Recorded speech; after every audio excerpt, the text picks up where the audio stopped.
Constitution है मगर अलिखित है, ऐसे ही सनातन है मगर अलिखित है। एक संशोधन हुआ जिसमें संविधान की प्रस्तावना को बदला गया और उसमें एक शब्द जोड़ा गया, पंथ निरपेक्ष। ये सब पंथ हैं, मजहब जिसको कहा जाता है उर्दू में, और जिसको इंग्लिश में रिलीजन कहा जाता है। लेकिन एक ऐसा भी कुछ था जिसको सनातन कहा जाता है। पता नहीं वो किसने शुरू किया था। हम 2026 में जी रहे हैं। आज जब हमारा भोजन खराब हो चुका है, आज जब हमारी हवा खराब हो चुकी है, आज जब हमारा पानी खराब हो चुका है, और कुछ लोग तो ये प्रेडिक्शन करने लगे हैं कि क्या धरती अब 100-150 साल ही बचेगी। गंगा के बारे में प्रेडिक्शन है कि वो 50 साल बाद, ऐसे ही रहा तो 50 साल बाद सूख जाएगी। 8-1 लाख लोग सर्दियों में सांस की बीमारी से मर गए दिल्ली एनसीआर में।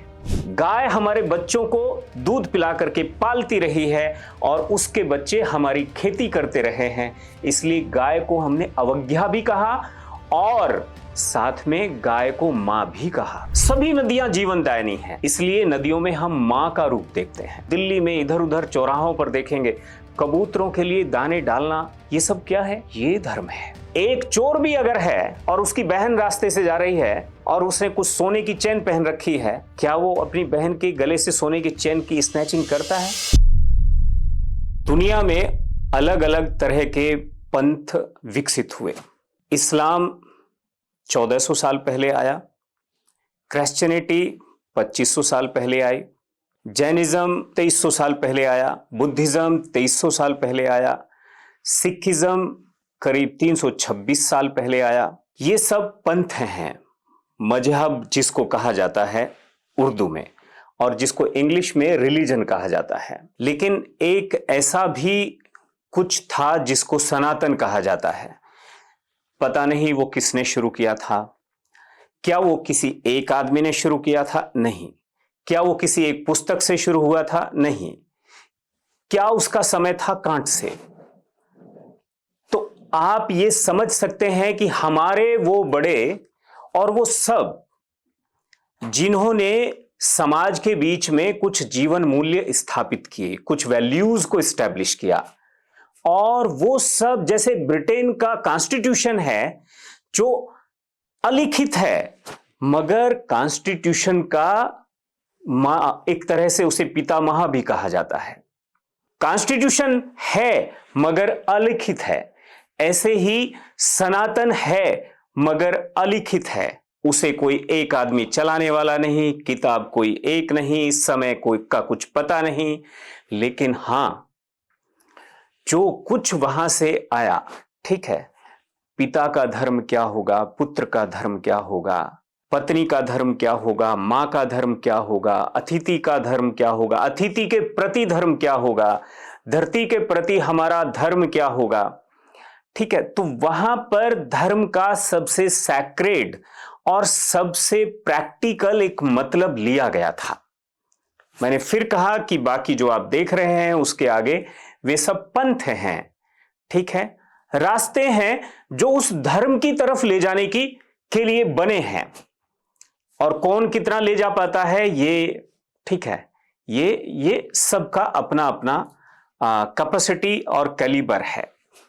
लेकिन धर्म का मतलब हमेशा ड्यूटी से लिया गया है, इतना हम समझ लें। और अगर इतना हम समझ लें तो बहुत आसान हो जाता है। और इसलिए जब संविधान में एक संशोधन हुआ जिसमें संविधान की प्रस्तावना को बदला गया और उसमें एक शब्द जोड़ा गया, पंथ निरपेक्ष। कुछ लोग अभी भी कंफ्यूजन में है और उस शब्द को मान लेते हैं कि वहां पर वो जोड़ा गया था धर्म निरपेक्ष। ना, शब्द जोड़ा गया पंथ निरपेक्ष। पंथ यानी मजहब, पंथ यानी रिलीजन, पंथ यानी मत, ये ठीक है। और उस समय ये सारे जो चीजें हैं वो सब उसमें आ जाता। उसमें शैव मत भी आ जाएगा, उसमें शाक्त मत भी आ जाएगा, उसमें बौद्ध मत भी आ जाएगा, जैन मत भी आ जाएगा, ठीक है, बहुत सारे मत विचार उसमें आ जाएंगे। लेकिन धर्म क्या है? धर्म जिसके बारे में कभी वेद कुछ चर्चा करते होंगे। धर्म क्या है? उसमें सत्य, अहिंसा, मतलब अगर धर्म के 10 लक्षणों के बारे में, मतलब जब हमारे वो बड़े कुछ बता रहे थे तो उन्होंने कुछ कहीं कहीं क्लियर किया। उन्होंने कहा धृति, क्षमा, दमो, अस्तेय, शौचम, इंद्रिय निग्रह, धीर, विद्या, सत्यम, अक्रोधो, धर्मम दशकम लक्षणम। के धर्म के 10 सिम्टम हैं। अगर आप इन 10 सिम्टम्स का पालन करते हैं, अगर आपको क्रोध नहीं आता है, धृति अगर आप में पैशंस है, ठीक है, क्षमा अगर आप क्षमा करना जानते हैं, ठीक है, धृति, क्षमा, दमो मतलब अस्तेय, आप किसी तरह से चोरी नहीं करते हैं, ठीक है, धृति, क्षमा, दमो, अस्तेय, शौचम, आप केवल बाहर से ही नहीं, आप मन की शुद्धता पर भी काम करते हैं। दमो, अस्तेय, शौचम, इंद्रिय निग्रह। इंद्रिय निग्रह का मतलब आध्यात्म में खूब समझाया गया है। आपके सामने लड्डू रखे हैं और आपके पास जो है उधर पूजा करने के लिए आपका समय हो रहा है, या आपको सूर्य को अर्घ देने का समय है ये, लेकिन आपने वो लड्डू अभी नहीं खाना है, 15 मिनट बाद ही खाना है, और आपका मन पर नियंत्रण नहीं है, ठीक है, तो फिर इसका मतलब आप इंद्रिय निग्रह नहीं कर पा रहे हैं, मन का निग्रह नहीं कर पा रहे हैं। मन जो चाहता है आप वैसा नहीं कर, ऐसे कुछ उसके लक्षण बताए। उन सारे वैल्यूज को, उन सारी क्वालिटीज को आप कैसे अपने अंदर उन्हें अडॉप्ट कर सकें, इसके लिए उन्होंने कुछ रास्ते बताए, कुछ प्रैक्टिसेस भी बताई। उन प्रैक्टिसेस में योग भी एक प्रैक्टिस थी। ये तो एक धर्म की बात हो गई। लेकिन आज जब हम 2026 में जी रहे हैं, आज जब हमारा भोजन खराब हो चुका है, आज जब हमारी हवा खराब हो चुकी है, आज जब हमारा पानी खराब हो चुका है, और कुछ लोग तो ये प्रेडिक्शन करने लगे हैं कि क्या धरती अब 100-150 साल ही बचेगी। क्या गंगा के बारे में प्रेडिक्शन है कि वो 50 साल बाद, ऐसे ही रहा तो 50 साल बाद सूख जाएगी। धरती के बारे में यह है कि अगले 150 साल में पता नहीं क्या होगा अगर इसी रफ्तार से रहा तो। मैं पिछले जाड़ों का एक डेटा जो है पिछली सर्दियों का देख रहा था, 8-1 लाख लोग सर्दियों में सांस की बीमारी से मर गए दिल्ली एनसीआर में। तो आप ये समझने की कोशिश कीजिए कि हर युग का एक धर्म होता है जिसे आप युग धर्म कहते हैं, और इस युग का भी एक धर्म होना चाहिए। लेकिन इस धर्म को, इस पंथ को, ठीक है, इसे कोई एक आदमी चलाए? नहीं। आज अगर एक आदमी किसी धर्म को चलाएगा, ठीक है, और उस आदमी को अगर आप सेंटर में मान लेंगे, तो वो आदमी जो है, आज सबकी आंखें खुली हुई हैं, उसके 7 पीढ़ियों की कुंडली निकाल करके जो है उस आदमी को जो है डस्टबिन में डाल दिया जाएगा। इसलिए आज व्यक्ति नहीं, विचार को धर्म माना जाए, सत्य को धर्म माना जाए, और तत्व को धर्म माना जाए, और उस तत्व को उस विचार को, उस क्लैरिटी को के साथ हम सब उस पर चिंतन मंथन करते करते हम उसको सामने रखें कि सही क्या है और गलत क्या है। क्या हजारों साल बाद, क्या हम जो जितने भी लड़के हैं, लड़कियां हैं, हम जो इस देश के 140 करोड़ लोग हैं, दुनिया के जो 8 अरब लोग हैं, क्या हम कोई एक नया धर्म चला पाएंगे? बिल्कुल नहीं, क्योंकि धर्म नया होता ही नहीं है, धर्म एक ही होता है।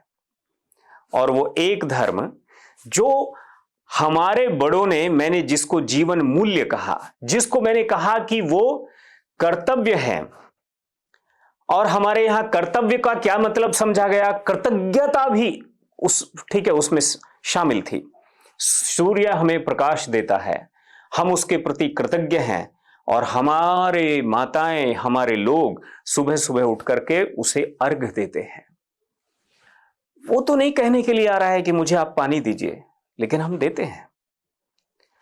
पीपल हमें सबसे ज्यादा ऑक्सीजन देता है, हमारे बड़े जान रहे हैं, ये नहीं मांग रहा है, वो जड़ों से नीचे जाकर, उसकी जड़ें जो है अतल तक फैली हुई हैं, वो नीचे से पानी ले लेगा। लेकिन ये हमारी कृतज्ञता है ये हमारा उसके प्रति मान है, सम्मान है कि हमारे लोग उसको पानी देते हैं। गाय हमारे बच्चों को दूध पिला करके पालती रही है और उसके बच्चे हमारी खेती करते रहे हैं, इसलिए गाय को हमने अवज्ञा भी कहा और साथ में गाय को मां भी कहा। गंगा हमें जीवन देती है, सभी नदियां जीवनदायिनी हैं, इसलिए नदियों में हम मां का रूप देखते हैं और इसलिए साथ के साथ अपने कर्तव्यों को भी हम देखते रहते हैं। चींटी को भी हमारे बड़े बूढ़े आटा दाना आटा खिलाते रहें, डालते रहें, मछलियों तक को आटा डालना, पक्षियों के लिए अलग से आटा निकालना, दाने फेंकना। दिल्ली में इधर उधर चौराहों पर देखेंगे कबूतरों के लिए दाने डालना, ये सब क्या है? ये धर्म है, ये ड्यूटी है। इसमें कुछ ड्यूटी है और जो कुछ बिना मांगे हमें दे रहे हैं उनके प्रति हमारी कृतज्ञता है। और इन सब का जो आधार है वो मैं जिस निष्कर्ष पर पहुंचने की बार बार और आपको ले आने की बार बार कोशिश कर रहा हूं, उन सब का आधार है हमारी ये धरती मां। ये हमारी बड़ी मां है, हमारी मां की भी मां है, हमारी मां की भी मां है, ठीक है, हमारी ग्रैंड मदर है, ग्रैंड मॉम। और इसलिए मैं बार बार ये बात कहता रहा हूं कि वो मूर्ति भी इसी के पत्थर से बनी है, वो गिरजा भी इसी के पत्थर से बना है, वो मस्जिद भी इसी के ईंटों से बनी है, वो मंदिर भी, वो गुरुद्वारा भी इसी के गारे से, इसी से सीमेंट बना, इसी से पत्थर बना, इसी से जो कुछ आप अपने चारों तरफ देख रहे हैं, ये जो जिस कमरे में मैं बैठा हूं और जिस घर में आप बैठे हैं, इस धरती मां ने आपको एक सुरक्षित कवच में लपेट रखा है। जब आपको हवा की जरूरत होती है तो आप हवा में निकल जाइए, जब आपको पहाड़ों की जरूरत महसूस हो तो आप शिमला निकल जाइए, जब आपको नदियों में तैरने की, गंगा दर्शन करने की इच्छा हो और उसके शीतल जल में डुबकी लगाने का मन हो तो आप वहां चले जाइए। सब कुछ, आपको खुले रेगिस्तान में चलने का मन हो तो तब आप वहां चले जाइए। आप यहां सर्दी है लेकिन दक्षिण में जो है वहां पर जो है समशीतोष्ण है, आप वहां चले जाइए। इसने आपको इस तरीके से अपने साथ, और मैं इसलिए बार बार एक निवेदन कर रहा हूं कि हमें जिस संतान धर्म की मैं बात कर रहा हूं, दरअसल ये संतान धर्म जो इस धरती की संतान है, 8 अरब लोग, उनका धर्म यानी उनकी ड्यूटी है किसके प्रति? इस धरती के प्रति। इसलिए मैं आपको यह कह रहा हूं कि हो सकता है कि आप मेरी बात को ऐसे रील में ऐसे निकाल दें, आपको उसको अनसुना कर दें, लेकिन आप यकीन मानिए मैं प्रमाण के साथ आपको बार बार ये बात समझा सकता हूं कि ये धरती आपकी रियल मदर है, क्योंकि इसके रस से, इसके दूध से आपका ब्लड बन रहा है और उस ब्लड से आपका शरीर चल रहा है, और वो नहीं बनेगा तो शरीर 10 दिन के अंदर खत्म, आप भी खत्म। और इसलिए इसके हर फल में रस है, इसके अन्न में दूध है, और जो जीव हैं, ठीक है, गाय जैसे मैंने कहा वो तो सीधे दूध दे रही है। तो इसलिए मैं ये बात लगातार आपको कहने की कोशिश कर रहा हूं कि आप धरती को मां के रूप में अगर स्वीकार करते हैं तो तब आप संतान धर्म का पालन कर लेते हैं। और इसलिए मैं ये कहने की कोशिश कर रहा था कि संतान धर्म क्यों? संतान धर्म इसलिए कि हमारे बड़ों ने तो सूरज को अर्घ दिया, चींटी को आटा दिया, पक्षियों को दाना दिया, मछलियों को आटा दिया, सबकी चिंता की। और एक पुत्र ने पिता के कर्तव्य के बारे में, पिता का अपने पुत्र के प्रति कर्तव्य, मां का, सबका जो धर्म है, सब अपना अपना धर्म निभाएं। यही धर्म सनातन रूप से विकसित हुआ होगा, पता नहीं कब विकसित हुआ होगा। एक जगह एक दिन कोई डेट फिक्स करके वो नहीं हुआ होगा। वो एक धारा है, एक गोमुख जैसा है, वो वहां से एक छोटा सा स्रोत निकला होगा, एक ज्ञान की एक छोटी सी किरण फूटी होगी जिसमें उस ऋषि ने कहा अस्तो मां सदगमयः, मुझे असत से सत की ओर ले चलो, तमसो मां ज्योतिर्गमया, अंधकार से प्रकाश की ओर ले चलो, मृत्योर मां अमृतंगमया, और मृत्यु से अमरता की ओर ले चलो। और आप इस अमरता को समाप्त करने के लिए ऐसा लगता है कि हम सब सिद्ध या प्रतिबद्ध हो चले। जब हमारे वैज्ञानिक कहते हैं कि नहीं 150 साल में तो पता नहीं धरती पर लोग बचेंगे कि नहीं बचेंगे, जब कहते हैं कि 50 साल में तो गंगा सूख जाएगी, जब और सूख ही नहीं जाएगी, वो बताते हैं और डेटा है कि कितने हाथी बचे हैं, कितने शेर बचे हैं, कितना क्या बचा है और कितना क्या बचा है। अभी तो मनुष्य ने सबको मार करके खुद को बचा कर रखा है, लेकिन दिन सबका आता है। और इसलिए एक बात और समझ कर रखें, इस प्रकृति को हमारी जरूरत है, क्योंकि हम हमेशा इसके गर्भ में हैं। हम अपनी मां के गर्भ से जरूर बाहर आ गए, लेकिन हम मृत्यु पर्यंत तक, जब तक हमारी आखिरी सांस चलेगी, तब तक हम इसके गर्भ में हैं।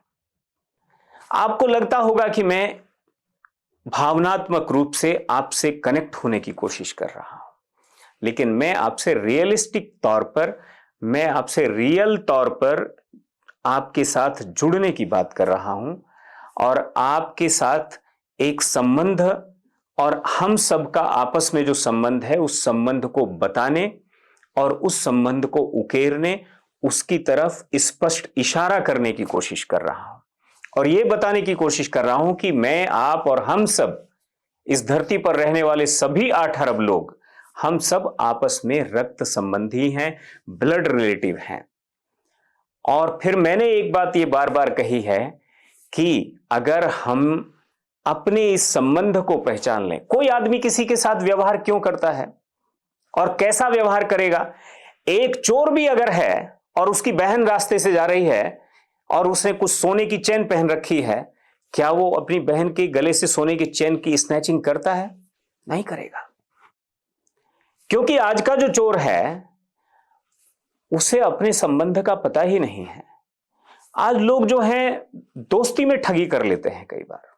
ये सब जो अनैतिकता है कहां से फैलेगी? जब हम हमारे संबंध को भुला देंगे।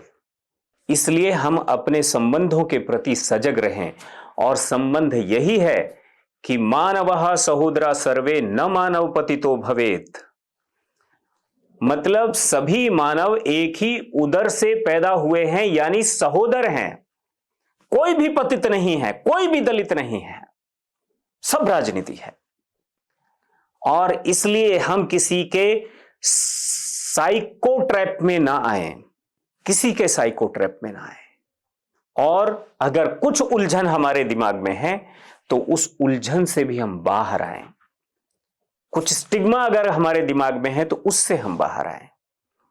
और इसलिए मैं बार बार एक बात कह रहा हूं कि हमें अब समय आ गया है, हमें उस संबंध को हम पहचान लें कि हम सब सगे हैं और रक्त संबंधी हैं।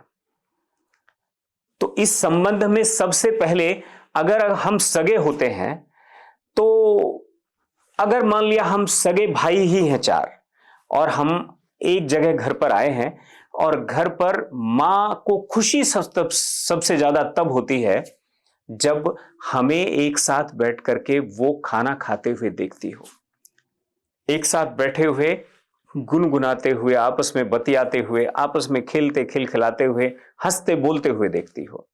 उसकी खुशी का ठिकाना नहीं रहेगा। हम यही करना चाहते हैं, और इसलिए हमने इसका एक बाकायदा इसका प्रोटोकॉल तैयार किया है। हमने कहा है कि देश के हर बूथ पर, बूथ ही हमने क्यों कहा, क्योंकि वहां पर संख्या तय है। हर बूथ पर हम लोग इकट्ठा होकर के संतान भोज करें। संतान भोज का मतलब क्या है और वो कैसे होगा, ये मैं पहले बता चुका हूं। ठीक है, आपको और उसके लिए जानकारी चाहिए होगी तो वो जानकारी आपको आपकी जिज्ञासा के अकॉर्डिंग मिल जाएगी। लेकिन दिल्ली एनसीआर में हम बहुत जल्दी पहले संतान भोज का आयोजन करने वाले हैं। आप तक ये बात अगर पहुंचे तो आप इसमें जरूर शामिल हों, और आप उस भाव को, उस फीलिंग को आप यहां महसूस कर पाएं कि जैसे आप एक संबंध से बिछड़े हुए थे और आज बहुत दिन बाद आप आपस में मिल गए हैं।